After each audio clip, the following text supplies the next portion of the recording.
Today on V8 Extra, we clean up after another great V8-style beachside party at Surfers Paradise. Mark Larkham checks out a naked Holden Commodore for all the wrong reasons. We meet Paul Dumbrell at the office. And in response to your questions, we take a peek at one of the smaller outfits, Lucas Dumbrell Motorsport. That's all ahead on this edition of V8 Extra. Yes, thank you for joining us on V8 Extra. Great to have your company today. We're in the middle of a very busy period in the V8 Supercars Championship. We're racing every couple of weeks. Last weekend on the Gold Coast. Next weekend we're at Abu Dhabi as we continue to march towards our championship crowning for 2012. Jamie Whincup has continued his relentless march towards that goal. Let's have a look at the highlights from last weekend. Hinchcliffe got a pretty good start, but now he's stopped dead. He's stopped dead and he's been run into straight up the back. There's more cars. Oh my goodness! But thankfully they... Oh, another one! Another one! Let's see if they can get away this time. Will Power this time was stuck on the inside. He's got his nose in the gap, but Graham will give him some room. So Pippa Cox has just done this all by himself. He's gone down the inside. He's gone straight through now. I'll have to revise that. This time, Bourdais gets it tipped up on the left-hand side and gets the move on Mikasalo, who's going to fight back. Oh, and into the tyres. Down the inside. Good move. They make contact. That was always going to happen. He's out. Yep, bent steering arm, so he's got damage. But Jono Webb is so close to turn 11. Jamie Whincup gets his 60th race win. Oh, no. No. Cox. But Cox has stopped. Oh. And a big lock-up. I'd never spin there by yourself. There you go. This was probably a pretty smart thing to do for FPR. And there's a wheel off that car. This is what Matt was referring to. Bang. Bourdais out. Whoa. Is massive. He's reporting problems back to Jeremy Moore. So this is going to be really interesting, folks. Straight into pit lane. Down the inside goes Will Davison. Good move. Who breaks first? It's Slade. Look at this. They almost collected. Really unsettled. He had a job to do today, and he's come out and done it. And Will Davison, for the first time in so many months, fights back to claim victory. Intense racing, a lot of invoices flying as a result of the damage last weekend, and an enormous number of people working incredibly hard because this weekend the cars have to be loaded to be air freighted to the UAE next weekend. Let's have a look at the championship scenario at the moment. It's opened up ever so slightly. 218 points now is the margin. Jamie Whincup to Mark Winterbottom. That's basically about 1.5 race wins clear. Slipping slightly further back now, Craig Lowndes in position 3, and 557 points adrift, Will Davison for Trading Post Racing in position 4. Well, as you saw, an enormous amount of damage, as I said just a couple of moments ago. The big question is this week whether some of the cars are going to make it. We had a round-up round town, in particular in Melbourne during the week, to find out. But thankfully another one! Another one! While it's next to impossible to get Carl's car back on the road for Abu Dhabi, it's done a fair bit of damage to the back, to the rear rails. Normally we could fix that in 2 or 3 days. It's got to go back on the jig for that. But with the amount of work we've got with the Nissan program in all of the departments, we really don't need all of the fabrication guys tied up for those 3 days. And in 3 days, the cars have actually got to go back to go on an aeroplane. So even if everything aligned, to be next to impossible. So Carl's going to jump in one of the DVS cars, which has been probably our most successful chassis. So he should be fine at Abu Dhabi, and maybe even for Winton, depends how we go workload-wise. The boys actually started on Sunday at the track. They stripped the car and got it back Tuesday morning at about 5 o'clock. It'll be a big effort, and you know, we'll be there, but it's going to be a few late nights. The first car, obviously Robbo's car's not too bad, but this one is Wallaby Ted. So we're just going to have to get on with it, and as you can see, the boys are getting on with it. So because clearly we've got to be on the plane next, I think Saturday or Sunday, So it'll be a long old haul, but I'm sure we'll get it done. It was certainly a very tough weekend for Gary Rogers. And coming up after the break, Larko is going to have a look at his car undressed, a fascinating opportunity to look at a V8 supercar up close. We'll go to the break now with some of the stunning images that we saw from last weekend of the super slow-mo. Stay with us. This is V8 Extra.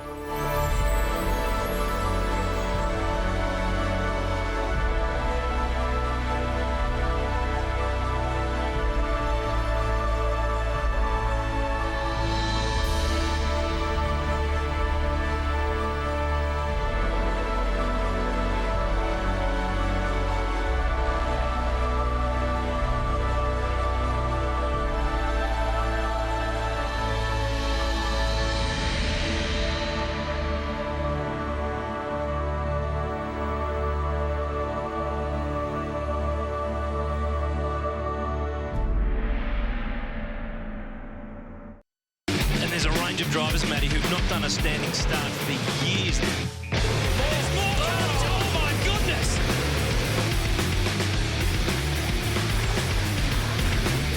Oh, blue, green, blue, green, blue, green. It was very, very wild. Rare to see two start line incidents like we saw last Saturday. The net effect, big damage, and lots of cars have got to be turned around in a hurry for next weekend. But it did give us the opportunity after the race meeting for Larko to have a wander around Gary Rogers' car. Here's his report. If there is a positive to come out of this crash at the Gold Coast with car Kurt 33, the Fujitsu car, is it's given us the opportunity to have a look finally at a V8 supercar fully undressed. Or I can tell you, this is a very rare occurrence. So let's have a bit of a walk around and a look at a few things. Start with that. Look, you can get a really good gauge of the whole air induction system that goes into the engine and the radiators in under there. But, Pete, if we go back a little bit, if I just get down here, we talk a lot about the cambers. Have a look at those wheels behind me. Look at the amount of camber these cars run on them. Now, if we walk around and stick the camera into a few sneaky places, in under here you can see now your suspension arms, and look at that adjustment. See that adjustment there? Adjustment down in there, so you can see all that's made by the teams. Then you've got this spigot you can see here, that's for sliding the front bar on, so they can throw it on really, really quickly. Let's go around here and have a look at some stuff. I mean, everything's clever on these things. There's a little orifice there that you can get down and adjust your shock absorber. Look at this, the wiper motor is attached to here, which is attached to your wiper blade. The motor's down to get the centre of gravity down. Everything on these things is trick. There's the cool box that they fill with the dry ice. You can now see the ducting going up there, the air going in. There's the fan. There's here's where they fill the dry ice in through there during a pit stop. What else have we got? I mean, I love looking at the cage overall. You can see here where this car's been damaged in the rollover. They could have nearly repaired the car, but just here on the main hoop. So this main hoop here is called your rollover hoop. It's the one that really protects you, this one and this one and the front one there, in the event of a rollover.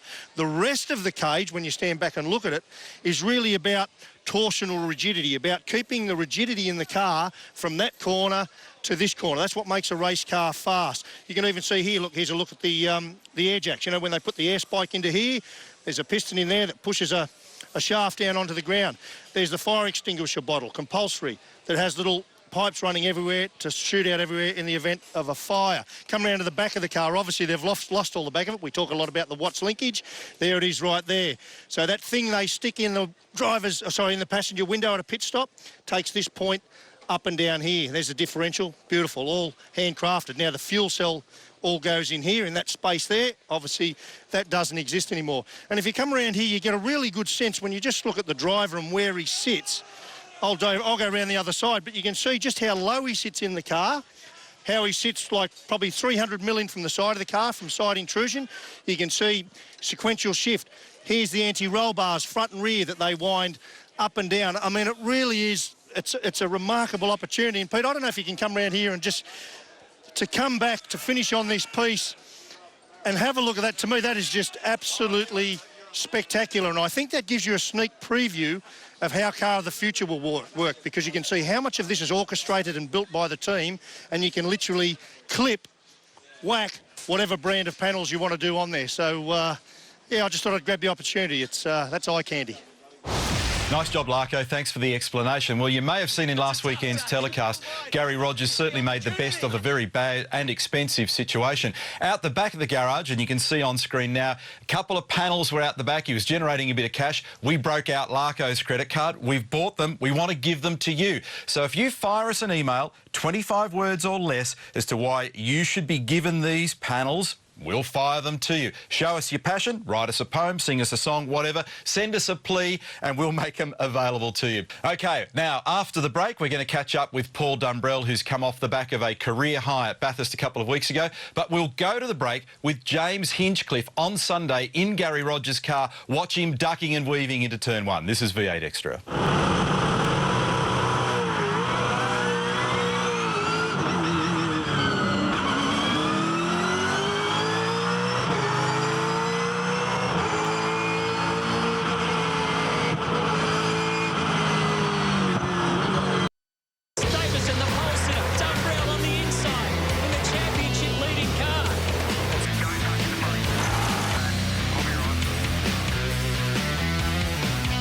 Dumbrell, a very nervous man.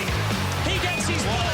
Paul Dumbrell gets his first. The 2012 Super Chief Auto Bathurst 1000 winners.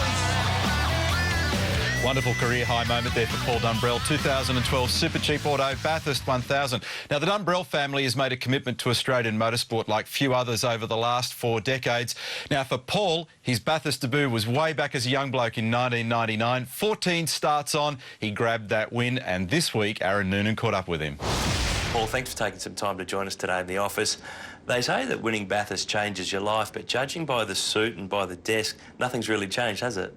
Yeah, no, Jamie actually pulled me aside after the race and he certainly said exactly that. He said, what's just happened today will change your life. And to be honest, Noons, it still hasn't really sunk in. I sort of was back at my desk on Tuesday morning and sort of just was doing the normal routine. And it's, I think probably when I go to another couple of races, maybe later in the year, and you sort of have a bit of interaction with a few people, it'll probably come to sink in a little bit more, or maybe over the Christmas break when you can sort of sit back and watch a race and enjoy it a little bit more than what I did on the day. A win like this has got to leave you really thinking in 2 ways. I've done it, I don't need to do it again, or I've tasted it and I want to keep going with it. Now that a few weeks have passed, which way are you thinking? On the podium, you could have got me to agree anything. But no, it was an amazing experience. I think I'd been to Bathurst 14 years in V8 supercars. So to sort of get there at the end, I guess many drivers don't retire and then become more successful, which certainly is what's happened in my case. I'm really going to sort of sit back and wait and see. We'll sort of see what happens over the break. I'll sit down with Jamie and Roland and Adrian Burgess and sort of just see whether or not, yes, we won the race. So I guess the end result was good. Whether or not it worked well from their point of view, obviously with my work commitments, I spent a lot of time, couldn't travel to some of the race meetings. So I think it was a challenge and compromise on all parties. Yeah, we got the result, which was what we all went there, and hopefully Jamie can continue the run on for the championship as well. But we'll make that call in a couple of months' time. You've had 9 years as a full-time driver in the championship. How long of a shelf life can you have as an effective endurance driver when you only do Sandown and Bathurst in a season? I think every year it goes on, I think you become probably a little bit diminished. Hopefully I've got a long-term contract, so I don't take any value out of my position. But I think that's probably a valid conversation. Certainly with Car of the Future, all co-drivers' experience certainly is devalued because they haven't driven the current car. So it's going to be a very interesting dynamic next year with the market. Whether or not they allow the 2 main drivers to pair together again is certainly up for discussion, I believe. So, yeah, we'll just have to wait and see. But, I think Russell's still racing at a written age of 48. So, obviously there's a few years more to go. But I'm just really happy with the year. It's great to work with Jamie, a long-term friend, and with the most successful team in the last 10 years. Your family's faced some tough stuff in recent years. Your father Gary's been ill. We know about Lucas's accident, of course. How have you dealt with all this and continued to deal with this? I'd imagine that it's actually probably brought you closer together than ever. It has. I certainly wasn't close to Lucas one bit. We sort of were the age difference of 7 or 8 years, whatever it is, certainly probably pushed us apart, so we didn't have a great ongoing relationship. But certainly since his accident, so I get along really well with him.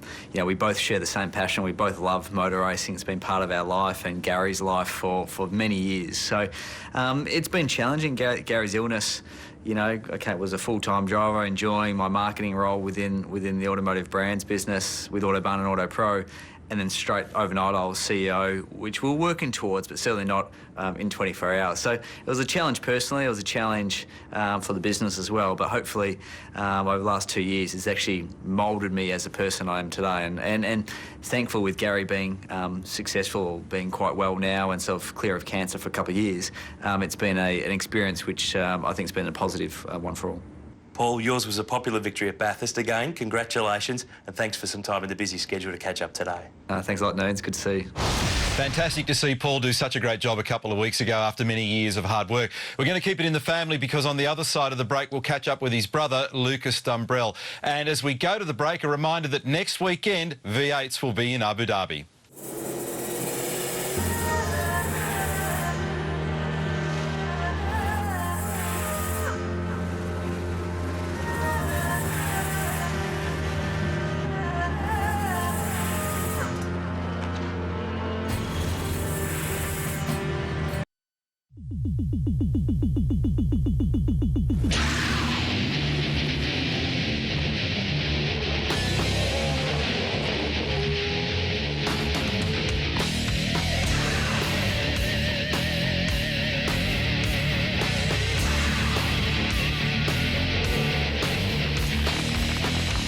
How's a look on the faces there of Whincup and Courtney? In fact, they were the guys that got the winning done last year at Yas Marina Circuit. That's where we'll be next weekend. OK, it's time now for Big Pond Sport email, and a frequent writer to us, Steve Burns, asked the question we see inside many of the big teams. How about showing us inside some of the smaller operators? Well, Steve, you get your wish. This week, Aaron Noonan caught up with Lucas Dumbrell.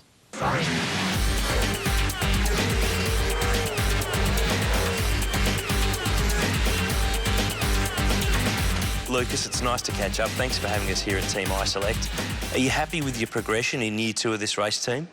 Yeah, it's been pretty good. I suppose, again, like I suppose probably a lot of other team owners, I wish, you know, we were further up the field. We had a good weekend at the Gold Coast, just gone with a 14th on Saturday and a 16th on Sunday. So it was pretty good weekend to ask me, yeah. You've got one of the smallest teams in pit lane. How many staff members have you got, and how self-sufficient are you here at the workshop? Yeah, we've got 7 guys full-time at the workshop. On race weekends, we grow to 10. But I suppose compared to, AAA, it's 50, or FPR is probably quite similar to that. You know, we are a very small team. I suppose the only big things we get outsourced is just general panel repair and the painting. And then if I suppose we need a new upright, touch wood from AAA, then, you know, they'll supply that. Looking ahead to 2013, are you keen to keep Taz Douglas on board, or are you an active player perhaps in the driver market at the moment? I'd say a little bit of both at the moment. We're definitely looking around, you know, with which guys are coming out of contract and such. But, you know, Taz has done a great job this year. You know, we had a pretty big event at Tasmania, and he qualified 8th and finished 12th. And then after the race weekend we just had with a 14th and a 16th, alongside Mike Conway, our international guy, I'd say, you know, Taz is doing a good job. But like I said, you know, evaluate every race as it comes. It's nearly 4 years ago since the accident that clearly changed your life.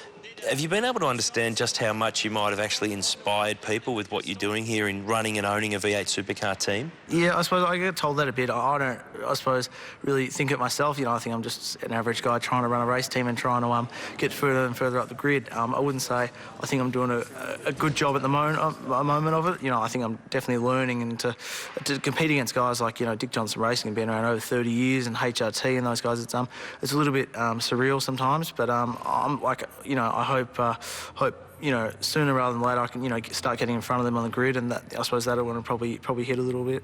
Frank Williams in Formula One and Sam Schmidt in the IndyCar Series in the United States. They're both 2 successful quadriplegic team owners. How much inspiration have you drawn from them and what they've achieved? Yeah, both of them. Definitely Frank, you know, he actually sent me a letter shortly after my accident and just spoke about how, I suppose, you know, how difficult it was for him to run a team.